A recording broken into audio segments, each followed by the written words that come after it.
10 of the NFL season has now officially come and gone. And like always, there was no shortage of crazy plays, crazy games, shocking finishes. And for some reason, I know we're at week 10, but this week more than any week this season, I've looked at these teams' records and I've really taken a step back and I'm like, wow, I know this team has been struggling. I know this team has been playing very well, but they're that record, or this team has that many wins, that many losses. It's been crazy. Now we're going to get to that. We're going to talk about all of the craziness and what is kind of standing out and kind of shocking at to this point of the season. But it's another jammed packed episode. This is K&K Football.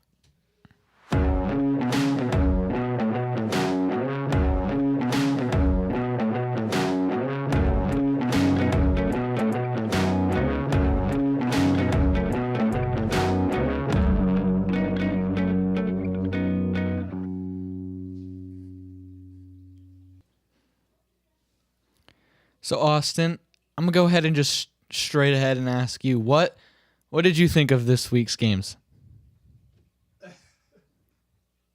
And as you can tell, Austin did not answer that question.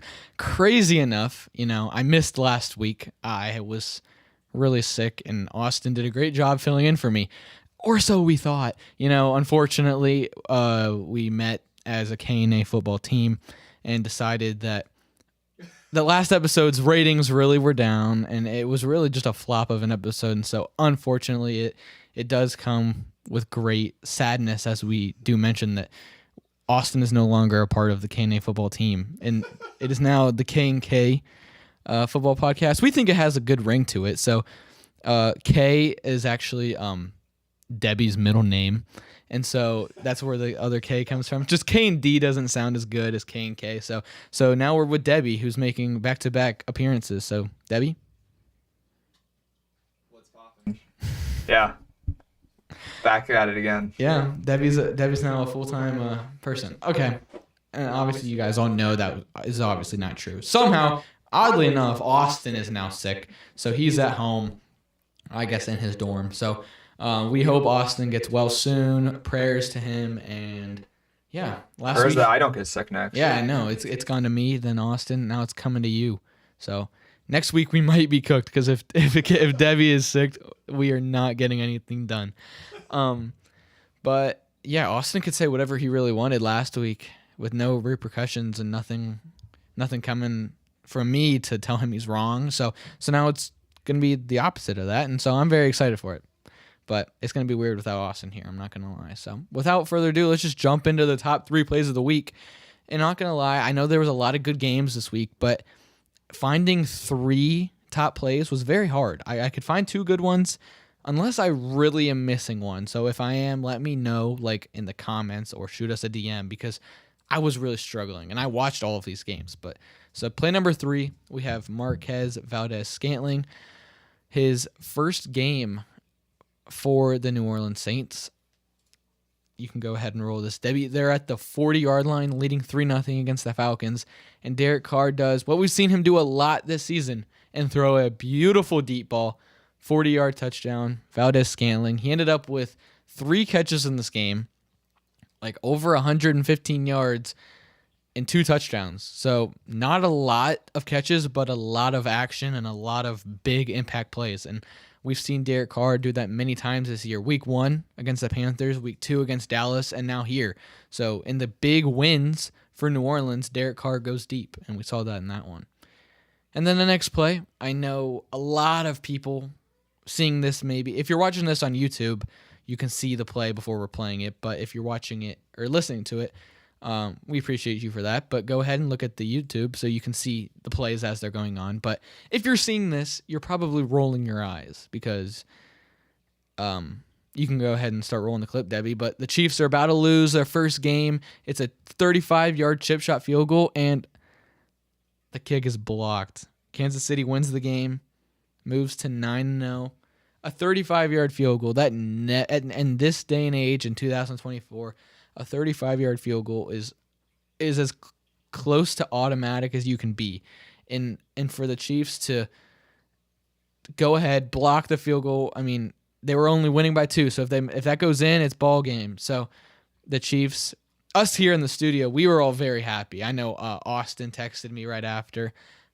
It's a weird place to be at where you're rooting for the Chiefs because I've never rooted for the Chiefs before. I mean, the first couple years of Mahomes, I think everybody was like, all right, this is awesome. But now it's gotten to the point where they win so much and everyone's rooting against them and annoyed when they win. But Austin, Debbie, and myself all have a little bit of stake in the Chiefs this year because of the Hail Mary prediction made a couple of weeks back. I guess that would have been 4 or 5 weeks back now. And so every win, we're getting excited that the Chiefs are winning. So it was weird to root for the Chiefs, but it was a good play nonetheless. Obviously, helped them move to 9-0. And then our number 1 play, unfortunately, Austin couldn't be here for this one because when this happened, he about had a heart attack. He went as far as to say that Baker is the most fun QB to ever watch, and he would take Baker over any QB. Debbie, do you hear that? That's crazy. Any QB in the NFL. It's actually wild. Any QB in the NFL, and Austin claims Nah. he would take Baker Mayfield. But, I mean, it was a good play, but you can go ahead and roll the clip. 4th and 7, they're down by 3, down to their last gasp, obviously. Baker takes the snap.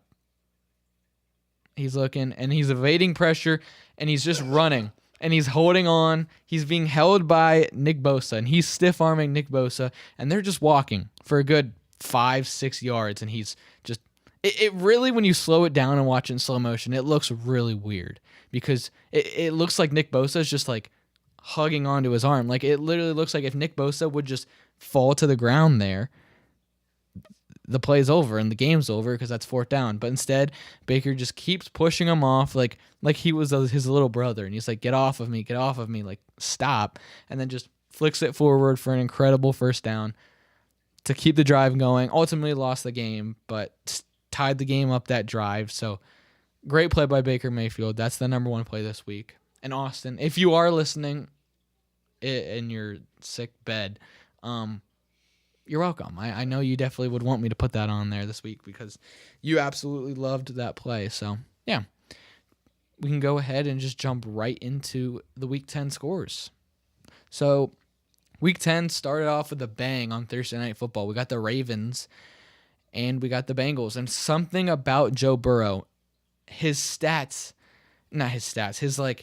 ability increases by like 30% when he decides he's playing the Ravens. If we can remember back a couple of weeks ago, they played the Ravens, that absolute shootout game. I think he threw for 5 touchdowns that game or 400 yards, something in that realm.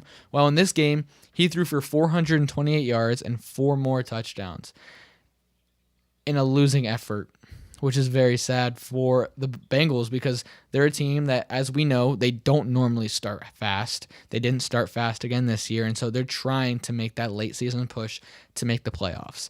Well, they're 4-6 right now. This was a big divisional game, and they lose. Their offense is doing everything that it can, scoring 34 points against a pretty good Ravens defense, but the Ravens scored 35. Lamar Jackson in this game, He was doing a lot through the air, which is not what we've seen a lot of the career, but this season we've seen a lot more Lamar Jackson through the air. Derrick Henry had a quieter game. He only had 68 rushing yards. He did still score a touchdown, but one of the biggest stories of this game was Jamar Chase, who finished with 11 receptions, 264 yards, and not 1, not 2, but 3 touchdowns in this game. If you played against Jamar Chase in fantasy, I'm very sorry, but you lost your fantasy match on Thursday night. I know that happened to a lot of people. I know that happened to Debbie, actually, and Debbie didn't watch this game, and Debbie didn't know until Sunday morning when Debbie checked the score and lost it. What was that experience like, Debbie? It was pretty terrible. I mean, I am not the most crazy fantasy football player, so when I checked it early Sunday morning, because I was just checking in, oh, do I need to drop anybody last minute or anything like that? And it was just I'm cooked. It was really bad. It was a really funny text message to see when he's like, oh, how do you score 55 points or whatever you said. So, but the Bengals losing this game on a 2-point conversion, they score late and they go for 2 Obviously, we saw this on last Monday night with the Chiefs and the Bucks. And the Bucks didn't go for 2. They went to overtime and lost the coin toss and lost the game. And so the Bengals said, we're not going to put the game in the hands of a coin flip. We're going to go for 2. And they went for 2, and it fell incomplete. There was a little bit of controversy with, was there a hold? Was there not a hold?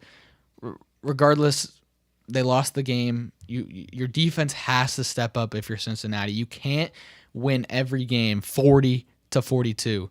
I mean, their offense is playing out of its mind, and their defense is playing as great as the offense is, just on the opposite end of the spectrum. If they can just get their defense a little bit going, they can be okay, and they can make that playoff push. Fortunately for them, I believe they're only a game back from the wild card right now. So they still have many weeks to make up for this, and if they can continue to play at a high offensive level and just step up their defensive play, they will be fine. Well, now we'll jump into the Sunday games. This game was in Germany, and Debbie, I know we've had a lot of games in Germany, or not Germany, in London, like 9 o'clock games, but I've never really grown to hate them as much as I did this week, because my team, the Panthers, played this week in Germany, and they kicked off at 9:30 in the morning, and we were at church, and so I couldn't watch the whole first half of this game against, the Giants, a very winnable game, and I'm like, of course, like the one time that we can win, I can't even watch the first half. So, but we did win. Spoiler alert. And he didn't watch during church, so kudos to him. Thank you. Yeah, it took a lot of self-restraint, but he got through it. I mean, I would not. First of all, my parents would kill me, and second of all, I would not feel right about that. As great as football is way more important. But paying attention at church is way more important. So Bryce Young in this game, if you are just a casual, and don't look at the game and just look at the box score, 15 for 25, 126 yards and a touchdown. That's not very good. That's just like average. But he did exactly what he was asked to do. He came out, and like I talked about on the phone call last week, ever since his benching in week 2, he has played so much better. He's doing what he needs to. He's doing what he's asked to do.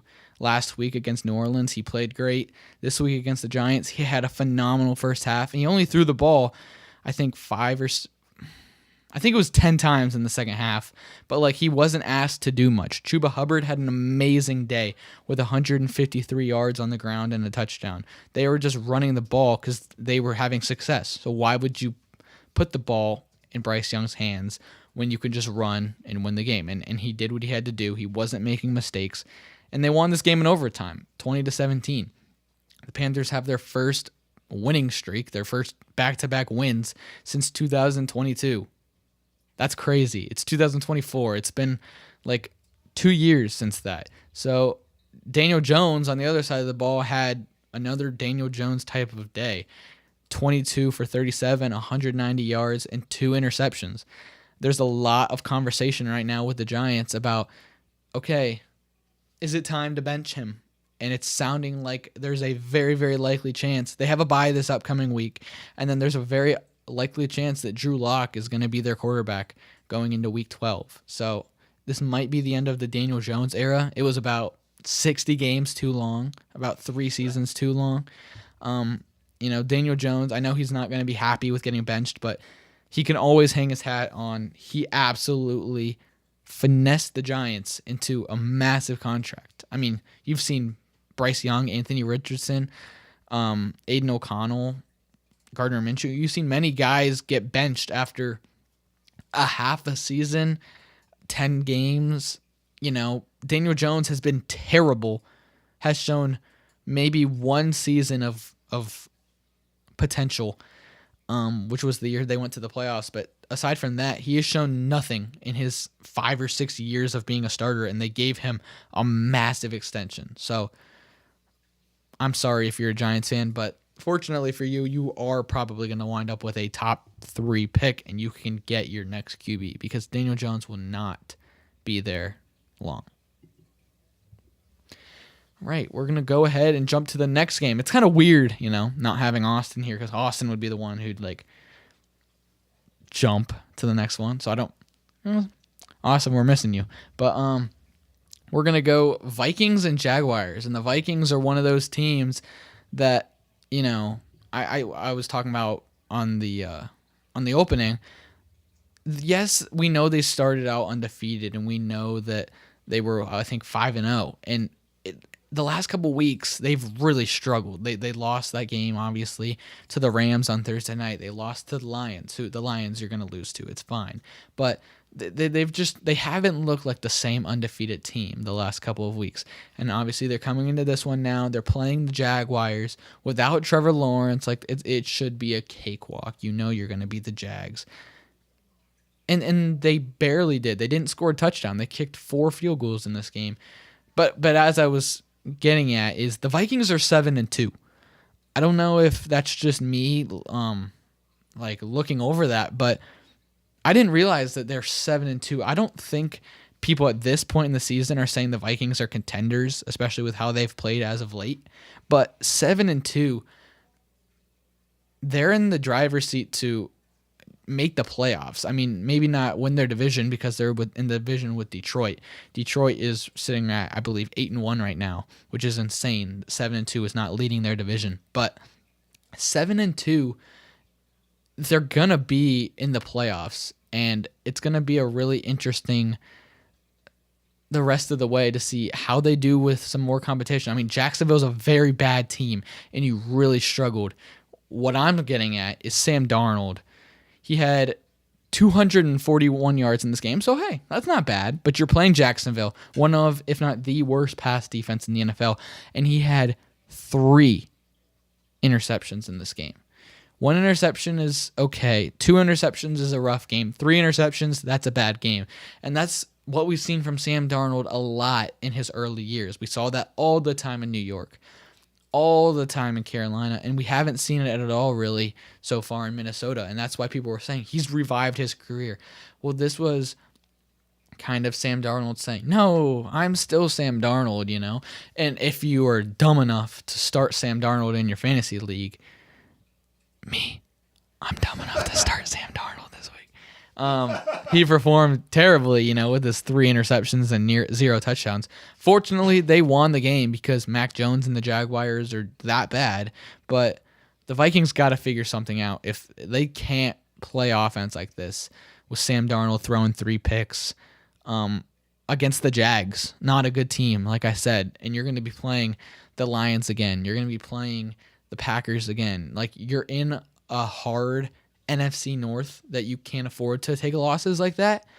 But fortunately, like I said, they're 7-2, so they have a lot of breathing room, which I didn't really think about or realize. But yeah. And another part of this game is Mac Jones. He's still terrible. He played just like how he did in New England. So next game, this was a very entertaining game. One of, if not the games of the week, at least on paper. And it performed just like we expected it to. Steelers beat the Commanders 28-27. Jaden Daniels obviously having a stellar rookie season, and Russell Wilson has played phenomenal football for the Steelers ever since he came back midseason. And this Jaden Daniels, he had a quieter game in terms of passing. He only threw for 200 yards in this game, but he didn't throw any touchdowns. They scored all of their touchdowns through the ground. It was a lot of Austin Eckler. Jeremy McNichols scored a touchdown. Brian Robinson was out in this game. But Russell Wilson continues to light it up. 195 yards, 3 touchdowns through the air, 1 interception for him. But really, it's just these 2 teams have been very surprising. That's another one. Like, I know that Pittsburgh has played very well. I know that they've been winning games and they're really not taking losses. But when you look at their record, they are 7-2. That's the same as the Vikings, but the Vikings started out 5-0. Like, the Steelers 7-2 is insane to me. If you would have asked a Steelers fan before the season, 7-2 would not have been any of their guesses, unless you're a delusional type of fan. What is Debbie pulling up? Adam Schefter says he would not be surprised if Daniel Jones has played his last snap for the Giants. Right. That's what we were talking about earlier. Daniel Jones might be done with the Giants, might be done with the NFL. No team is going to want Daniel Jones. And if they do, they deserve all the losses that are going to be coming to him. But then on the other side, the Commanders, they lost this game, but they've only dropped to 7-3. That's another. I mean, obviously the Commanders have been one of, if not the story of the season so far this season, and how Jaden Daniels has just outperformed, and they've played amazing. I mean, 7-3.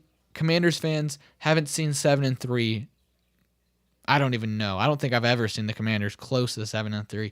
So both teams completely outperformed so far this season, and I don't think either team can be too mad coming out of this game. It wasn't a domination. It was a really close game. Washington lost this game off of a boneheaded mistake by their rookie defensive tackle. It got to Pittsburgh, needed a first down on 4th and 1 from their own 50, and everybody watching the game, everybody at the game, knew that they were not going to snap the ball at the end. They were trying to make Washington jump on the hard count. Everybody except for one player on Washington, their rookie D tackle, and he jumped. And I mean, obviously right there, that salts the game away. So if that doesn't happen, maybe we're talking about Jaden Daniels leading a comeback last second drive. But obviously it did happen. Steelers moved to 7-2. Commanders fall to 7-3. Big game for Washington on Thursday night against the Eagles for the lead, I believe, in the NFC East. Another very good game was the 49ers and the Bucks. Obviously, the top play of the week came out of this game for us, the Baker Mayfield stiff arm, which we hinted at is they went down, they tied the game at 20. And then the the Viking. Debbie, this is why we need Austin. If I talk too much, I start to lose my words, man. The 49ers, there we go. They moved down the field and set up a potential game-winning field goal attempt by Jake Moody, who came back from injury this week. Jake Moody in this game missed 3 field goals. And so this was a very, nerve-wracking kick because it honestly, as good as Moody has been in his career, if he misses that and they go ahead to lose this game, Moody probably is out of a job. Missed 3. That situation be 4 missed field goals in a game, one of them being the game winner. You can find another kicker. So many teams have found kickers just randomly in free agency, in the USFL, in the XFL, wherever, at Walmart. I literally think Brendan Aubrey was the best kicker in the NFL right now. I'm pretty sure he was sitting at home. His story is he was sitting at home watching football with his wife, and someone kicked a field goal, and he looks at her and he said, I should do that. I literally kid you not. And then he went out, started practicing, and now he is literally the best kicker in the NFL. I can see it. Yeah. There was a guy, I fail to remember what team he was a part of, but I think he was a kicker on the team. And then, I don't know, maybe you sent me this, but he's documenting every single kick, the hardest kicks in the NFL, and then kicking them himself to try to I don't know if he's trying to get back in the NFL, I'd assume. Yeah. That's kind of good Rodrigo Blankenship. He's he's got the goggles. He's kind of weird, but yeah, he was an NFL kicker, and now everybody's trying to become every kicker. There's so many kickers out there, is what I mean. So if he misses this kick, his career, he's gonna have another opportunity, but he's probably getting cut. He's probably out of a job, and so that adds to the pressure. Moody goes and makes the kick, just barely. It squeaks in, but 49ers go ahead and win this game. Brock Purdy played very, very well. Yes, I said Brock Purdy played very, very well. That's coming out of Caden Summers' mouth. I know. Wow. He threw for 353 yards in this game, 2 touchdowns, and no picks. Juwan Jennings is really stepping up right now. He had 93 yards in this game. Ricky Pearsall, the rookie receiver, had 73 yards and a touchdown, his first NFL touchdown. If you would tell me that the Vikings... I said the Vikings again, Debbie. that the 49ers leading receivers in this game, in any game at this point this season, before the season, if you'd have told me this, that would be Jawan Jennings and Ricky Pearsall. That would be insane. Deebo Samuel was the 4th leading receiver. Kittle was the 5th. Oh, I guess we should probably get to it. Christian McCaffrey returned. He was back. Whoa. Yeah. Debbie's sharing. Do you have McCaffrey in fantasy? No. Oh, you're just happy that he's back. I mean, he should be. Like, he should be back. Yeah, that's true. Yeah, we're excited to see McCaffrey back. We all like McCaffrey. He's a fun player to watch, and he didn't do much through the ground. I mean, 13 carries for 39 yards, but through the air, he did Christian McCaffrey stuff with 6 receptions for 66 yards. So McCaffrey, I mean, he's just going to be building back up the steam. Doesn't look like any workload is too crazy taken off of him. I mean, Jordan Mason only had a carry. Garendo only had a carry. So all the running carries kind of went to McCaffrey in this game, just like a healthy Christian McCaffrey would. And on the other side of it, Baker Mayfield didn't do much stat-wise, but like we said, his grit, his being able to make random plays and turn nothing into something, it is keeping the Bucs afloat. I know they've lost a couple in a row now, and it's really sucked, that they lost Mike Evans and they lost Chris Godwin. But he's making things work with throwing the ball to guys like Cade Otton and Rashad White and Bucky Irving. 2 of those guys are running backs, and they're 2 of his top 3 leading receivers in this game. Yes, they're not winning the games, but they're not getting blown out. They're playing good football. Baker is carrying this team per se. So, I mean, I know they're not winning, but shout out to Baker. He's playing very well. All right, next we have Falcons and Saints. This was a shocker. The Saints coming off of a really bad loss last week to the Panthers, and they go ahead and fire Dennis Allen. They're kind of back to that revolting thing, and it's gotten to the point where they win this week. And I know, I can say this all I want. I can just say that because it's the Saints. But they go ahead and they win a meaningless game, and they're messing up their draft spot. I mean, their situation is really struggling right now. And Austin's not here to hear me say this. I hope Austin's listening. But I'm being dead serious. Drew Brees may be my absolute favorite quarterback of all time because of the way that he took the Saints and then just, left and retired.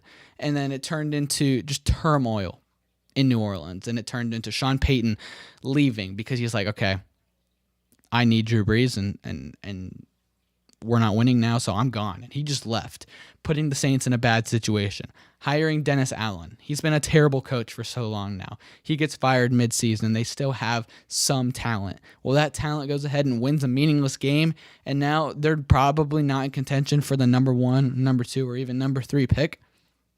I'm all for it. Keep messing up the Saints season. I'm all for that. But they did win this game. Derek Carr played like we were saying. He played better in this game. He had one of the top plays of the week in that deep ball. He played. I'm trying to pull up his stats. I'm sorry. Kirk Cousins, we'll say that, really did struggle in this game. He had a lot of yards, but again, no touchdowns for them. Only 17 points against a really, really, really struggling and sputtering Saints team. They did a lot through the ground. Bijan with 116 yards and 2 touchdowns, but again, not enough to beat the Saints. It was kind of just a weird. How do you lose this game? You're rolling. You're in cruise control to go ahead and win the NFC South with the Panthers obviously struggling this year. The Saints, obviously, and the Bucs now with all their injuries. So they're in cruise control, and they go ahead and lose a weird game like this. But on the other side of it, Valdez-Scantling, like I said, 3 receptions, 109 yards, and and 2 touchdowns. So, and Derek Carr back to 269 yards and 2 touchdowns. Derek Carr put up a stat line like we saw in weeks 1 and 2, and that's when everyone was claiming the Saints as Super Bowl champs. I'm not going to say that K&A Football didn't, but everybody was high on the Saints after week 1 and 2. But, big win for the Saints, I guess, to push them out. But, yeah. I just lost where we were, Debbie. Here we go. Broncos, Chiefs. Here we go. Big game. We already talked about the ending a little bit, so we don't need to talk about that more. We'll just talk about the game itself. Bo Nix is quietly having an incredible second, like not second half because it's only been a couple weeks, but like his last, I don't know, 6 weeks has been amazing. He's quietly being about.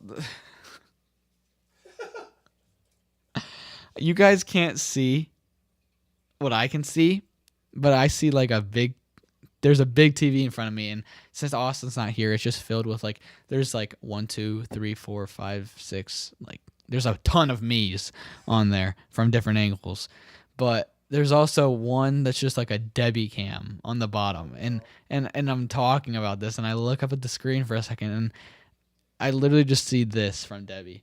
Like I don't know what Debbie was doing, but it was just. Yes. Okay. Did this people see it? Like you were look confused, but you were like inches away from your camera. I don't know.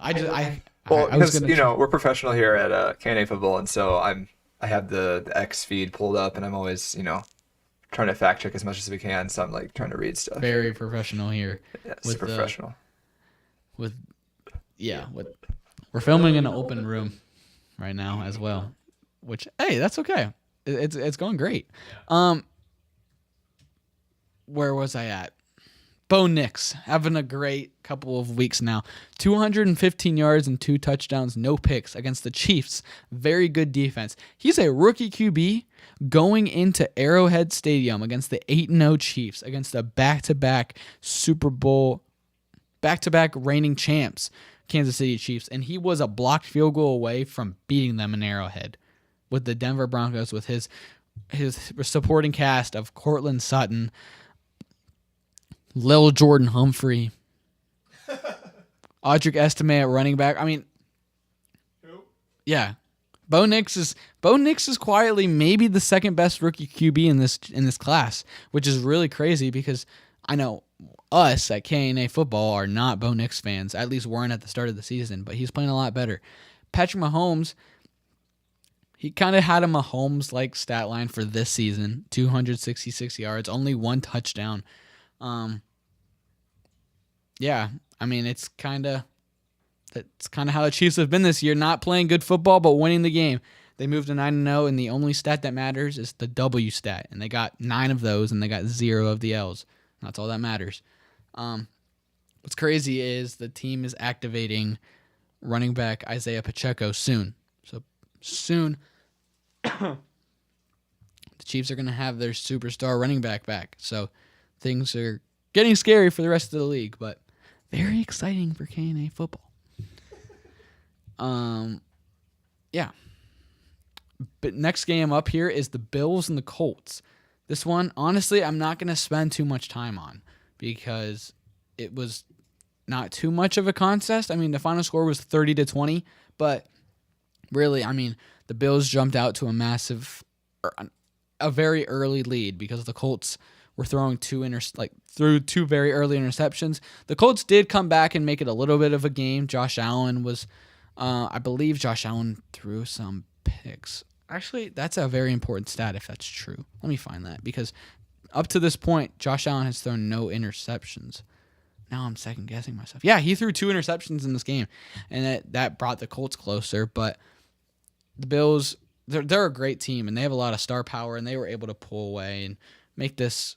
I mean, the score looks kind of close, but it didn't feel very close watching this game. I think the storyline of this game is the Colts decided that they're going to go back to Anthony Richardson.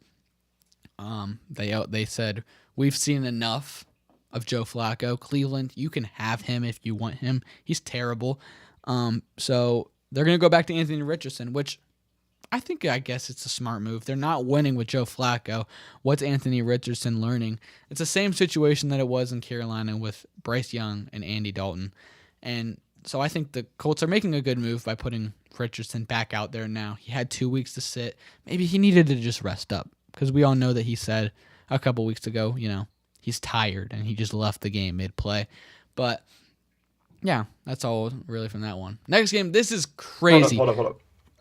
Before you continue, just a question for anyone that might have Kareem Hunt.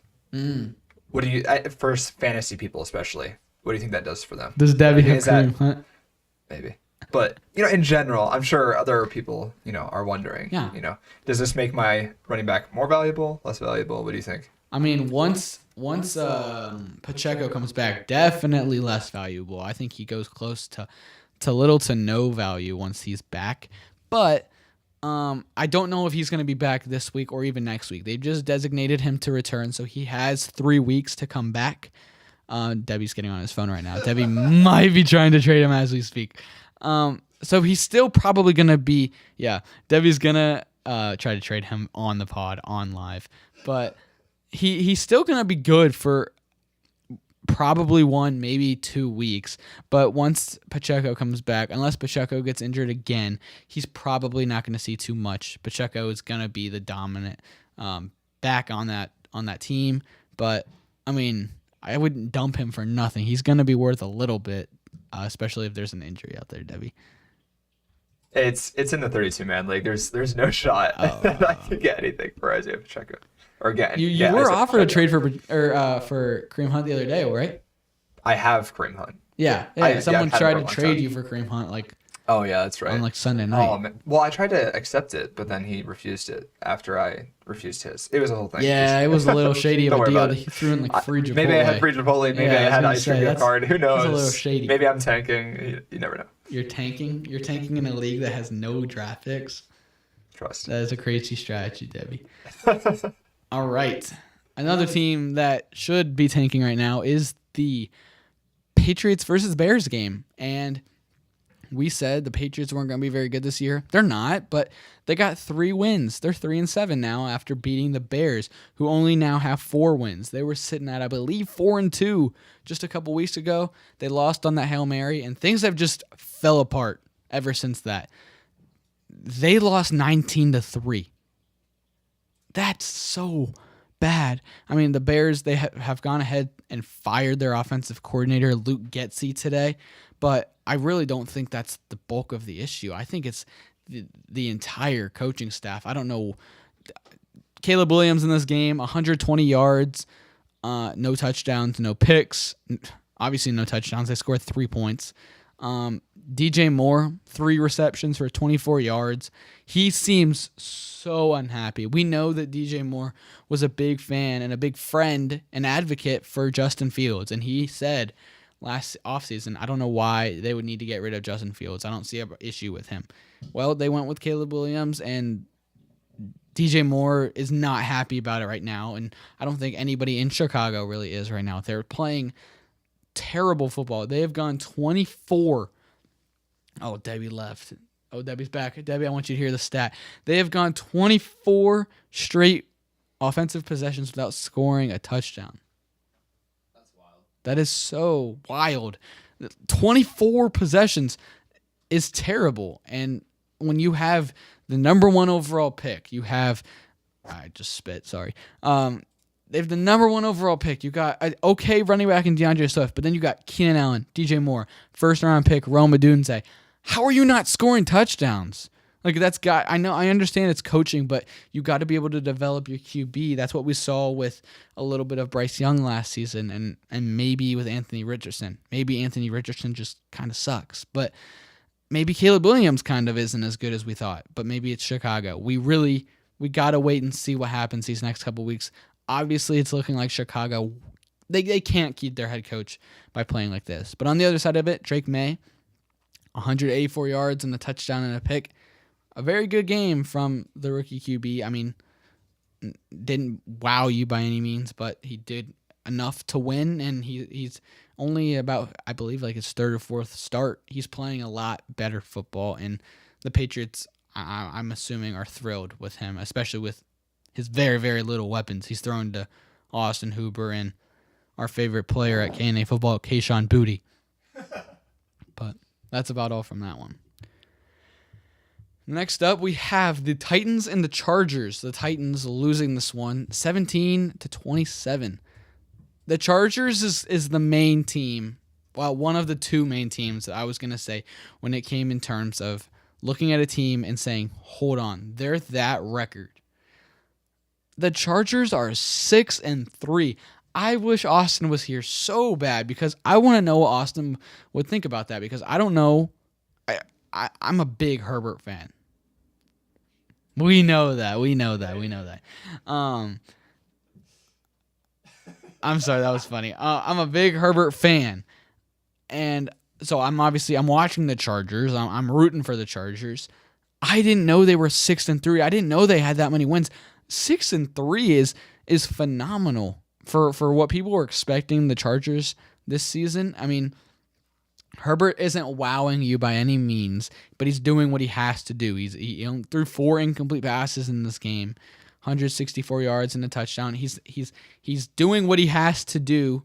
They're relying on the run game, but he's also making a lot of good throws. They're playing good defense. The Titans aren't good, no, but the Chargers are 6-3, and they're on the verge of making the playoffs. So great for the Chargers, great for Jim Harbaugh, and that was insane to me when I realized that, and I feel like I had to share that to the pod. Next up, oh boy, Debbie. I don't want to spend too much time on the Jets because they got all the media attention this offseason and the offseason before that, and always because they're the stinking Jets. But they're terrible, dude. You know, they had all these aspirations. They're going to be Super Bowl contenders. They're going to win. They're not just win their division, not just win the AFC, but they're going to contend and win a Super Bowl.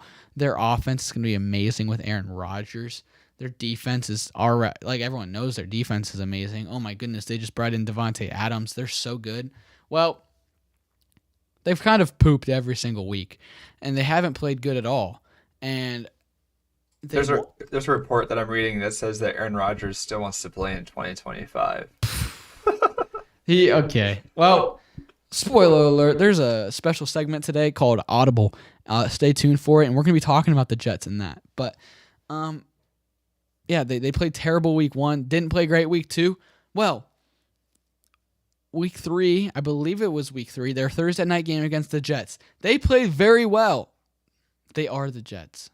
Their week 3 game, against the Patriots. Debbie's doing his weird looking at the screen again. They played very, very well against the Patriots on that Thursday night game.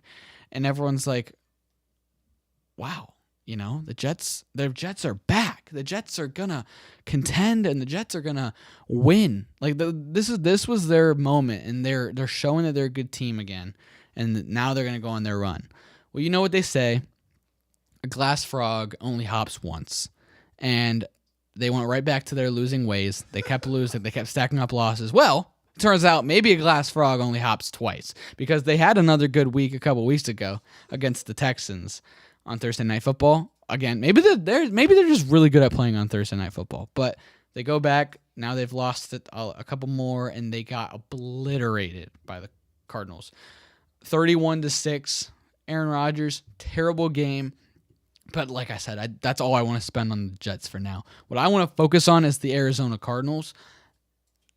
Debbie, they are playing phenomenal football as predicted by a small podcast called K&A Football.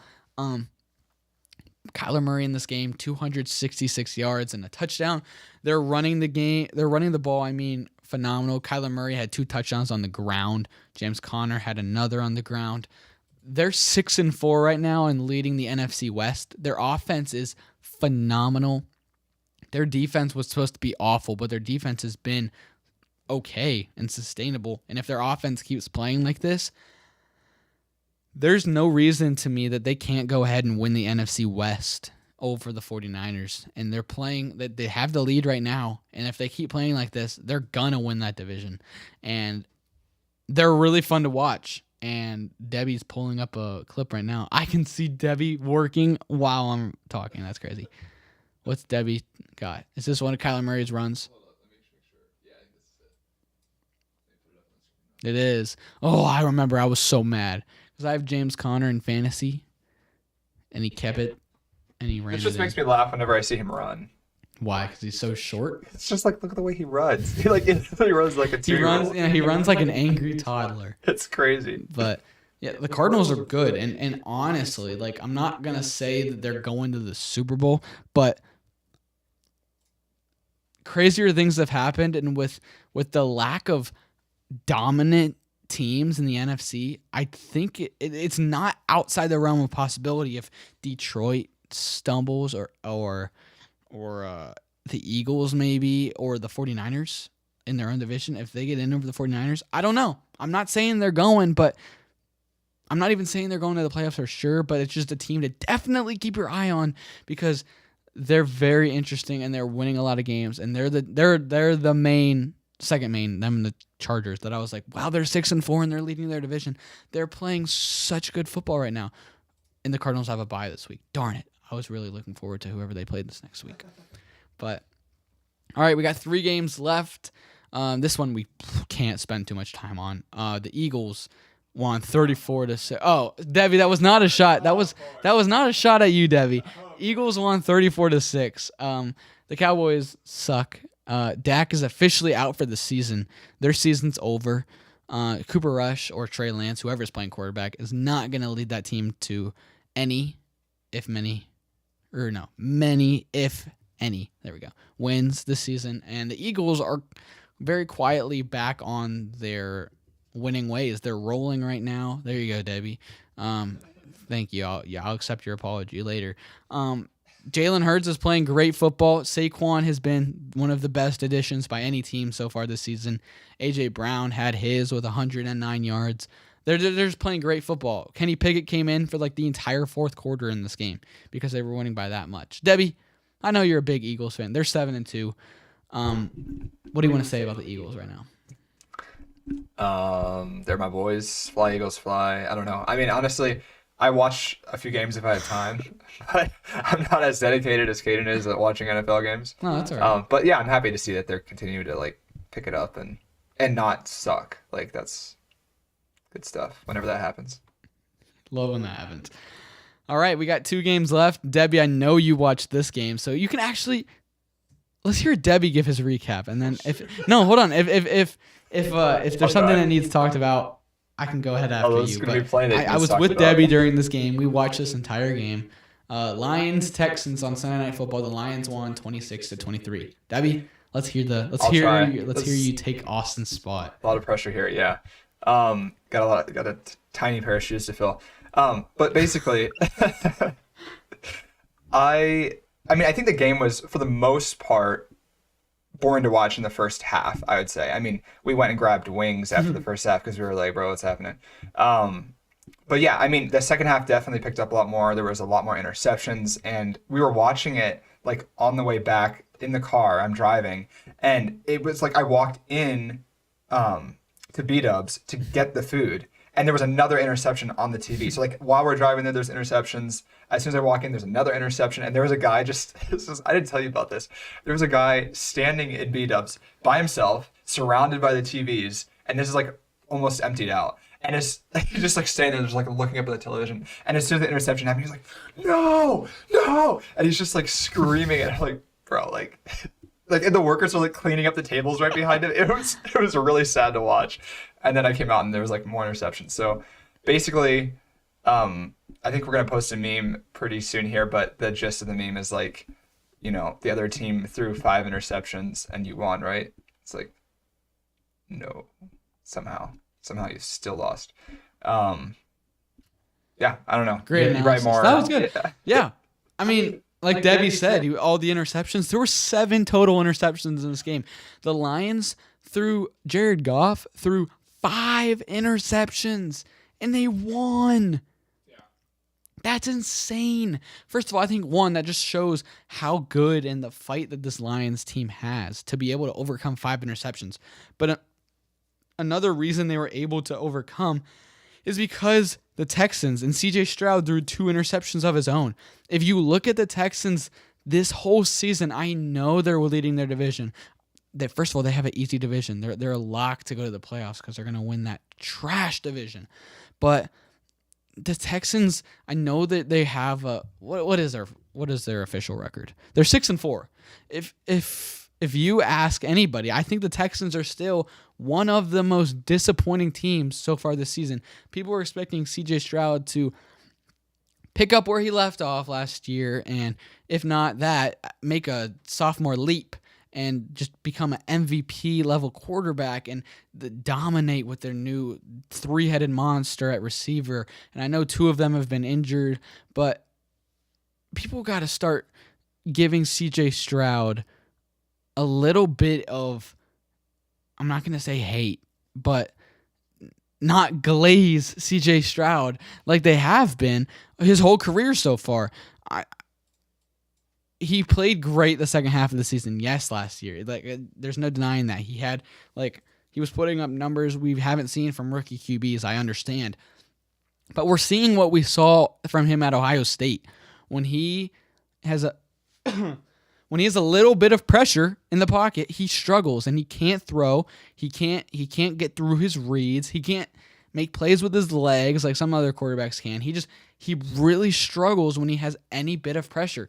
And once again right back to Debbie, I see what you're doing over there. Stop. Kadin, is the reason why, because Bryce Young is disappointing you. You have to dog on the former State quarterback. No. I understand that Bryce Young hasn't been good so far, and I've said that on the pod. First of all, Bryce Young's played a lot better the last couple of weeks. If you compare Bryce Young's stats the last 3 games with CJ Stroud's the last 3 games, Bryce Young's are better. Bryce Young has more wins. Bryce Young has more touchdowns. Bryce Young has less interceptions. CJ Stroud is playing terrible these last couple of weeks and kind of this entire season, and it's not being talked about.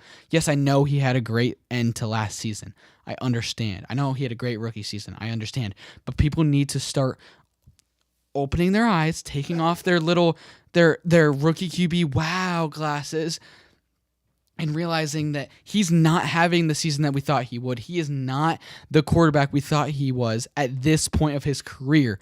Everyone is still, oh my goodness, it's CJ Stroud. He's amazing. Let's put him on primetime every week. No, he's not that guy right now. He's struggling when he doesn't have his amazing offensive line and his weapons that he has right now. He's struggling. He has the offensive line that Bryce Young had last year, and he's struggling. People were dogging on Bryce Young all last season and praising CJ Stroud. But now, I'm not even saying their roles are reversed. Bryce Young's situation is still terrible compared to CJ's. But CJ's can't do anything right now. People just need to open their eyes and get over the fact that CJ Stroud had an amazing season last year, and he's never going to be a bad quarterback again because he has not played good this whole season, but especially this last month. They lost to the Jets a couple of weeks ago. We just talked about how bad the Jets are. You just played a quarterback who threw 5 interceptions in the game and you lost. Get better, CJ Stroud. All right, in our last game, is these the stats? Oh, that's his stats through the 10 games. Yeah. Well, it's 2023 through 2024. It's kind of interesting. They're pretty much the same. Yeah. Well, and his thing was he exploded in the second half. Think about CJ Stroud through 10 games last season. He has the same stats as those. And no one was saying CJ Stroud is amazing through 10 games in 2023. People were saying he was amazing. He was a game changer the second half of the season. Everyone's like, he's amazing. Oh my goodness. CJ Stroud for MVP 2024. Because they were expecting him to continue that or get better. But he's gotten worse from that. But look at the difference. Look at the passing touchdowns and interceptions. That's the only stat that's changed, though. That's a big jump. 5? I mean, yeah, the passing rating is down 10%. So, yeah. But it is kind of he's thrown 600 less yards. That's a lot. I mean, and for a team that had aspirations like the Texans, they're really struggling. But, yeah. I mean,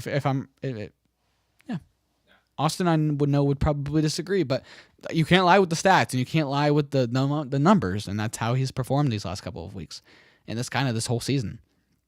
All right, and then the last game here is the Dolphins and the Rams. Monday Night Football, the Dolphins got a much-needed win. They got their 3rd win of the season. Tua played well. The Rams, really, I don't know how they lost this game. I mean, they didn't play well from start to finish. They had most of their guys back and healthy. They're trying to make a push, but a really costly loss for them and a big win for the Dolphins. I don't think people at this point in the season are thinking the Dolphins can go to the playoffs unless they have a really good end of season and run. But Dolphins won this game. Tyreek Hill got back in the end zone. Tua is trying to get CTE and get out of the league. threw an interception in this game, and he ran at the dude. And instead of, I think Tua's the only quarterback in the NFL that, or player in the NFL that if you watch film and you see him not trying to make a tackle, you're like, that's okay. Like, we're not mad at you. But Tua decides he wants to be Mr. Tough Guy. And here we go. Tua goes to make the tackle and does this. Oh, maybe. Dramatic pause. Oh, there we go. Tua goes right down, sticks his head right down, and gets kicked in the head. I mean, dude is doing everything in his power to die. I mean, dude does not like having a functioning brain, unfortunately. And if I'm the Dolphins coaching staff, I'm screaming at Tua after that. Like, I know you're trying to make the play, but you don't need to try to make a tackle. Like, whatever. But that's that for the Week 10 recap. We're going to jump into, I guess we'll pick Week 11's games. Austin also has his games that he sent us, so I can name off Austin's games. Shout out Austin. Yeah. I did not do that when I was sick. Austin's better than me. Okay, so we're going to pull these up here. All right, starting out with a Thursday night football game, Washington and Philly. I have Philly in this game. I'm going to be rooting for Washington, but I think the Eagles are going to win this one in Philadelphia. Austin also has the Eagles. Austin picked the Eagles as well? Yep. Cool. Mm-hmm. All right, Green Bay and Chicago. I have Green Bay. Not much to talk about there. Austin also has Green Bay. Mm-hmm. I assume he has Detroit. Yep. Same. Of course. Miami. Yes. Mm-hmm. Same. I am going with the Rams. Mm-hmm. Oh, man. That's a hard game, actually. Is it? The Browns game. Oh, the next one. Is their bias going to get you? This is a surprising pick from Austin, I'm not going to lie. I truly don't know who I'm picking. Like, can we skip? Let's skip this one. Let me get back to that. All right. The Colts and the Jets. I'm going to go with the Colts. Austin has the Jets. Wow. Okay. Baltimore and Pittsburgh. That is a huge game this week. I'm going to go Baltimore. It's in Pittsburgh. I'm going to go Baltimore. Austin also has Baltimore. Minnesota and Tennessee. I'm going to go with Minnesota. Yep. Atlanta and Denver. I'm going to go Atlanta. Yes, Atlanta. Seattle, San Francisco. I'm going San Francisco. Yep. Kansas City and Buffalo. I'm going to go Kansas City. Yes, sir. Have to pick them. Have to. Chargers and Bengals. Wow. That's another good game. I'm going to go with the Chargers. Yep. Austin also with the Chargers here. Wow. Yeah. And then Houston and Dallas. I'm going to go with Houston. I know I just ran it, but Dallas is really struggling. Yep. So we got to scroll back up. A lot of similar picks this week. So right now we only have differed on, I believe, the Jets game, right? Yeah, I think so. And so, oh my goodness. Browns. Walk us through this one. What's your thought process? The Browns and the Saints? Yeah. We got the Browns who have really struggled, and obviously now they're starting Jameis Winston. And you got the Saints who have also really struggled, coming off of a win. I'm going to go with the Saints, actually, because they fired their coach. They looked a lot better last week. It's in New Orleans. Jameis did not look good last game, and the Saints have some playmakers, and we've seen 3 great weeks from the Saints. Austin also picked the Saints. Austin did. Which, I mean, is pretty incredible. Like, he picked the Saints over the Browns, and they have a pretty similar winning percentage at this point and similar record. So, that tells you something. Wow, so we only differed on one. Yeah, so it's only one. Austin, I wanted to differ on more because I want to extend my lead. I guess we can pull it up. I'm currently leading Austin by 102 to 88. So Austin's got a lot of ways to make up here, but it starts with the Viking. I said the Vikings for every single team. It starts with the Jets for you, Austin. You're a big Aaron Rodgers fan this week, but actually we're about to talk about Aaron Rodgers, so stay tuned. And next we're going to talk about this week's segment of the week.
All right, welcome to this week's segment of the week.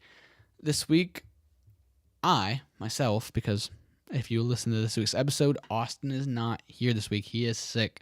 So once again, our thoughts and prayers are with Austin. We hope he gets better soon.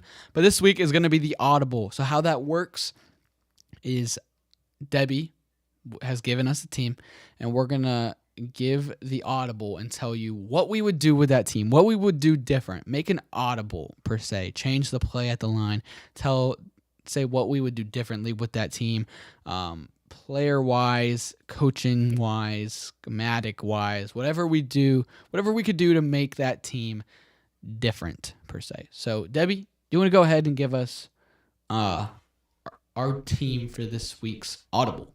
Sure. So for this week's audible, we're going to be commenting on the Jets, and we want to hear kind of your thoughts on what would you do with that team, what would you do with the quarterback situation right now, and just how would you improve overall their record next year. Mm-hmm. Yeah, so the Jets, there's a lot of bad news around them right now because they had all this aspirations coming into last season. Obviously, that turned into nothing with Aaron Rodgers being hurt, and then even more aspirations this year, and those are all gone. They're even worse than they were last season, and they got Aaron Rodgers. They got Devontae Adams this year. They got all this stuff. They fired their head coach now. They're struggling. There's no way around that. This is going to be a very controversial take, per se. I know Debbie's smiling behind the camera. Debbie likes to hear that. Honestly, I know this is most likely not going to happen, but in all honesty, this is what I believe they should do and what should happen. The Jets' season is over. There's no hiding that. Yeah, the Jets season is over. They're 3-7. They're third in the AFC East. I mean, Aaron Rodgers has completely fallen off of a cliff. Their defenses fell off after they fired Robert Saleh. They haven't won a game, I believe, since Saleh's been fired. Their team's in shambles, and Aaron Rodgers is not getting any younger. Aaron Rodgers, more than likely, I would have to imagine, is going to retire at the end of this season. If he plays in 2025, he can't play for the Jets. If he does, you're giving up for next season as well. Your season's over. So for the Jets, I think... Quick fact check. Yeah. In the 5 games since they fired Saleh, the Jets are only 1-4. Oh, so okay. So they have. But they won one. Game. I think that Texans game then. Yes. Thank you, Debbie. Yeah. I know, sounds crazy. You have a rookie QB on the roster, Jordan Travis, rookie QB out of Florida State. He played very well for Florida State last season. No, nobody's expecting him to be a good NFL quarterback. He was a 5th-round pick for a reason. But he is a rookie. He was good in college. See what you have in that rookie. I think if I'm the Jets, I'm playing Jordan Travis. And I'm letting him play the rest of the season. If he plays great, oh my goodness, awesome. You have a Brock Purdy situation where you just found your starting quarterback late in the draft, somewhere that you're not supposed to find a starting quarterback. But you just found your guy, and now you might not make the playoffs. You're not going to make the playoffs, but you can use that high pick on somewhere else on the team to help you, somewhere on your defense or somewhere on the offensive line or something like that. But more likely situation is Jordan Travis isn't good. You know that. It's like, oh, well, at least we tried to see what we have in our rookie QB. You end up with a high pick. Aaron Rodgers retires into the sunset. He rides into the sunset, goes back to his darkness retreat. And then you draft one of the top QBs in the draft there. Obviously, Aaron Rodgers, he can't be in your plans for 2025. So see what you have in your rookie QB who's played good in college. If he's not good in the NFL, you have a high pick. If he does, then you have your QB, which is so important. The Jets haven't had that in how many years? They thought that was going to be fixed by bringing in Aaron Rodgers, and that couldn't even get it done. On the other side of it, on the coaching staff, obviously, your interim coach right now is not the answer. You fired Saleh, and your team has gotten worse. Your defenses fell off. You need to bring in a good defensive coordinator to fix your defense. I mean, your defense has all the pieces there. They just need to have the coach there to schematically scheme them up and get their defense right back to where it was last season and part of this season. But on the coaching side of it, there's so many names you can bring in. Ben Johnson is going to be available this offseason, the Lions offensive coordinator. Mike Vrabel is available right now. And I think it's not going to happen, but I think it'd be so funny. Bring in Bill Belichick. Obviously, he's dominated the Jets his whole career. Go to the Jets and start over there. I don't think that's going to happen, but there's so many options at coaching staff. But the biggest thing I'm trying to get at is put in Jordan Travis. It's not going to happen. They would never bench Aaron Rodgers. The NFL would probably kick them out of the league. But I think that's what needs to happen. And they're not going to win games. I'm not saying they're going to go to the playoffs or even win a game because of that. But see what you have in that guy. And you have a great young core with Garrett Wilson, Breece Hall, and Braylon Allen, the rookie running back. Capitalize on that. You need to be able to get that quarterback in there eventually to grow with those young guys. Devontae Adams isn't getting any younger either, but he's going to be on your team next year. So figure something out. Aaron Rodgers, that's the only thing. He can't be on that roster next year. He needs to be gone. But that's my audible for the New York Jets. I really want to know what Austin would think about that. So, Austin, if you are listening, shoot me a text because I want to know what you think. If not, I'm probably just going to call you and ask you what you think about that because I'm curious. I know you're a big Aaron Rodgers fan. So, thank you for listening to this week of K&K Football. Hopefully next week, Austin and I will be back together for the first time in 3 episodes. And hopefully Debbie is here as well and did not get attacked by the K&A football sickness that is going around. So thank you for watching, and we will see you guys next